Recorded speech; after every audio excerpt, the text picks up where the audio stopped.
Covid-19 é uma doença respiratória causada pelo coronavírus. O seu quadro clínico pode ser assintomático ou grave. Os casos graves necessitam de atendimento hospitalar, que pode ser pela falta de ar, precisão de oxigênio ou por insuficiência respiratória, necessitando de suporte ventilatório. Segundo o Ministério da Saúde, 80% dos casos são assintomáticos e 20% dos casos necessitam de tratamento hospitalar. Desses 20%, apenas 5% necessitam de suporte ventilatório. Os sintomas do Covid podem variar de um simples resfriado para uma pneumonia mais grave. Os principais sintomas são tosse, febre, dores no corpo, dores na garganta, falta de ar e indisposição física. A transmissão pode ser direta, de pessoa para pessoa, através do contato, ou através de objetos e superfícies contaminadas. O diagnóstico, inicialmente, é feito com a avaliação médica ou de algum profissional da saúde, com base nos sintomas. Pode ser encaminhado para o teste de PCR, que é com técnicas de biologia molecular, considerado o teste ouro para o Covid, mas por ser muito caro, ele não é muito utilizado. O teste mais utilizado é o de sorologia, que detecta os anticorpos IgM e IgG. Só pode ser feito a partir do 7º dia de sintomas. O tratamento para o Covid. Ainda não existe vacina e nem medicação específica. O tratamento é apenas para o alívio dos sintomas. As medicações essenciais podem variar entre antibióticos, como a azitromicina, broncodilatadores, como salbutamol, e outras medicações, como dexametasona e enoxaparina. A prevenção para o Covid.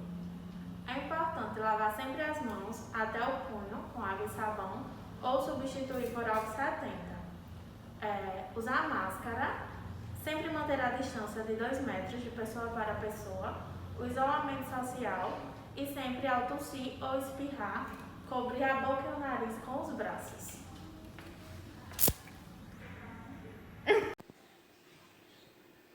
Eu vou falar sobre a rinite. A rinite alérgica, ela é uma doença que os seus sintomas variam de acordo com o clima. É uma inflamação nasal e que ela pode ser crônica ou decorrente. Os sintomas são coriza, nariz entupido, coceira nasal, olhos lacrimejantes, inchaço da boca e das vias aéreas. O seu tratamento é feito com broncodilatadores, anti-inflamatórios e corticoides e também com a lavagem nasal. O diagnóstico da doença é feito uma pesquisa sobre o histórico familiar do paciente para ver se vai ser feito um raio-x, uma tomografia ou endoscopia para saber a distinção da alergia. A tuberculose é uma doença causada por uma bactéria chamada Mycobacterium tuberculosis, também conhecida como bacilo de Koch. É uma doença grave, porém curável em 100% dos casos novos, desde que os princípios do tratamento sejam seguidos corretamente. Sua transmissão ocorre por meio da fala, espirros e principalmente da tosse da pessoa infectada, que lança no ar gotículas no qual contém o agente etiológico. Os sinais e sintomas incluem dores no peito, febre, fadiga, tosse crônica ou tosse com sangue. O seu diagnóstico, além da avaliação clínica, deverá ser fundamentado em seguintes métodos: bacteriológicos, radiológicos e a baciloscopia do SCAR.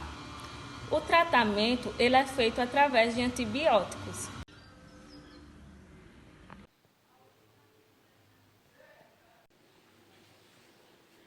Pneumonia. As pneumonias são provocadas pela penetração de um agente infeccioso ou irritante no espaço alveolar, onde ocorre a troca gasosa. Por isso, esses lugares devem sempre estar limpos. É uma infecção que inflama os sacos de ar ou pulmões.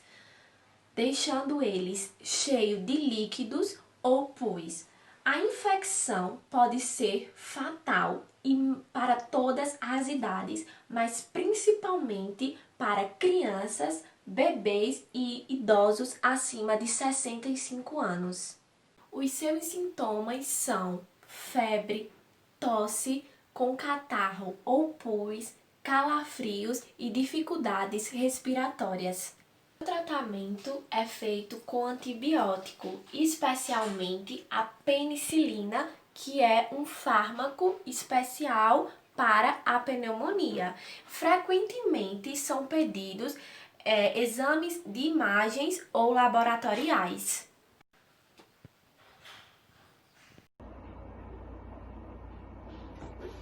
Bom, a asma é uma doença inflamatória crônica. Sua causa é a resposta exagerada das vias aéreas inferiores a alguns agentes irritantes. Nós chamamos de via aérea inferior a partir do caminho percorrido pelo ar, que é da laringe até os pulmões. Quando um agente irritante chega até os pequenos brônquios, a musculatura lisa que os envolve se contrai para impedir sua passagem, conhecida como broncoconstricção. Ao mesmo tempo, células de defesa migram para o mesmo lugar para neutralizar a agressão. É uma ação conjunta contra agentes agressores. As células inflamatórias, os mediadores químicos e os anticorpos ligados nas vias aéreas inferiores agridem um agente irritante e acabam atingindo o revestimento dos brônquios. Alteram a função dos filhos que os revestem, aumentando a produção de muco e haverá atividade dos músculos. Os músculos responsáveis pela contração dos brônquios. Esse conjunto de reações provoca fechamento dos brônquios, dificultando a passagem de ar e causando chiado no peito, sensação de respiração pesada e tosse para eliminar o excesso de muco. Isso é a asma. Os sintomas são falta de ar, tosse crônica, chiado no peito, como eu já falei, dificuldade para respirar à noite, principalmente à noite e logo ao amanhecer. Os sintomas ocorrem em períodos passageiros que melhoram espontaneamente ou com tratamento. Quase sempre estão associados ao contato com agentes irritantes que são chamados de gatilhos e podem estar no nosso próprio ambiente, na nossa própria casa, como poeira doméstica, mofo, pelo de animais, ácaros, também fumaça de cigarro, perfumes com cheiro forte, entre outros. Outros gatilhos também para a asma são frio intenso, quando a pessoa pratica exercício físico, resfriado ou gripe também pode ser um gatilho, até mesmo alterações emocionais, choro podem desencadear uma crise de asma. Para evitar esses gatilhos, essas crises de asma, é recomendado que a pessoa procure um médico para descobrir qual o seu gatilho, se é um perfume forte, se é o pelo do animal. Assim fica melhor da pessoa identificar qual é o seu gatilho e prevenir para não ser atingida. No caso, se a pessoa o gatilho dela é um perfume forte, evitar usar algum perfume forte para não ter as crises de asma. O tratamento requer certos cuidados e alguns medicamentos que o médico irá receitar para combater o processo inflamatório. A pessoa não pode desanimar do tratamento, pois a asma é uma doença persistente e existe paciência e dedicação. Depois que você conseguir controlar os sintomas, é preciso manter a medicação por um período aproximado de 3 a 6 meses. Só então o médico irá aos poucos diminuir as doses dos medicamentos para a asma. São de dois tipos. Primeiro, medicamentos para dilatar os brônquios e melhorar os sintomas durante crises. Esses medicamentos podem ser de curta duração com efeito broncodilatador, que dura 4 a 6 horas, ou de longação, com efeito de até 12 horas. Os remédios de curta ação são recomendados apenas para o uso ocasional durante as crises, quando algum gatilho leva a uma crise de asma. O segundo tipo de medicamento é usado na manutenção do tratamento. A pessoa vai usar meio que constantemente para não estar tendo as crises tão facilmente. Na prevenção dos sintomas, são drogas com propriedades anti-inflamatórias introduzidas precocemente nos casos de asma persistente, para preservar a função pulmonar. Se a asma é persistente, é recomendado pedir ao médico um plano escrito com as medidas que a pessoa deve tomar em caso de crise. E não esquecer de seguir à risca essa prescrição que o médico irá passar.